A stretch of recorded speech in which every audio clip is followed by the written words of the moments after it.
کبیر ایک الگ کمرے میں بیٹھے ہوتے ہیں۔ کمرے میں خاموشی ہے، کبیر اور ریا بستر پر بیٹھے ہیں۔ ریا کی آنکھوں میں الجھن ہے۔ اور میں آج سے وہیں رہوں گی، میں تمہارے ساتھ نہیں رہنا چاہتی، مجھے الگ کمرہ چاہیے اور میں آج وہیں رہوں گی۔ کبیر نے ریا سے کہا، تمہیں کیا مسئلہ ہے؟ ہم دونوں میاں بیوی ہیں، نکاح کیا ہے ہم نے، تم میرے ساتھ کیوں نہیں رہنا چاہتی؟ اور ریا غصے سے کہتی ہے، بات کو سمجھو کبیر، کچھ رشتے صرف نکاح سے نہیں جڑے ہوتے، مجھے سکون چاہیے، وہ الگ کمرے میں ملے گا۔ ریا کمرے سے نکل جاتی ہے۔ ریا تنہائی میں بیٹھی ہے اور دوسرے سین میں دکھایا جاتا ہے کبیر اس کے پاس آتا ہے۔ یہ کیا بچکانہ حرکت ہے ریا، ہم ہنی مون پر آئے ہیں اور تم الگ کمرے مانگ رہی ہو۔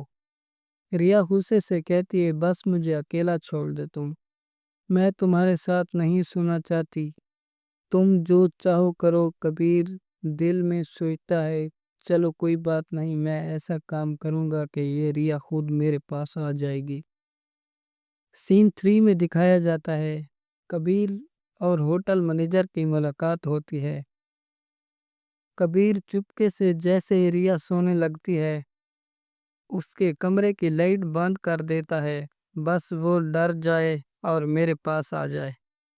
اور سین 4 میں دکھایا جاتا ہے ریا سکون سے کمرے میں داخل ہوئی ہے، خود سے کہتی ہے اب کوئی پریشانی نہیں، تنہائی کا سکون۔ کچھ دیر بعد اچانک بجلی جاتی ہے، دروازہ کھولو، کوئی ہے؟ ریا چیختی ہے، کیا ہوا؟ ریا ڈری ہوئی ہے، کبیر کے کمرے میں بھاگ کر آتی ہے، مجھے یہاں رہنے دو، مجھے بہت ڈر لگ رہا ہے۔ ریا سانس پھولا ہوا، کبیر میں تمہارے ساتھ ہوں، تم یہاں سو جاؤ۔ کبیر ہنستا ہے اور پھر سنجیدہ ہو جاتا ہے، میں صرف مجبوری میں آئی ہوں، مجھے اندھیرے سے ڈر لگتا ہے۔ کبیر نرمی سے کہتا ہے، میں تمہاری عزت کرتا ہوں ریا، میری محبت زبردستی نہیں ہے۔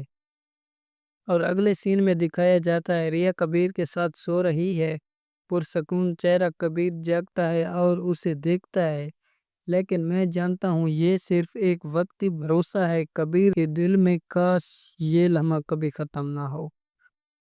ملتے ہیں ایک نئی ویڈیو کے ساتھ، ہمیں اجازت دیں، اللہ حافظ۔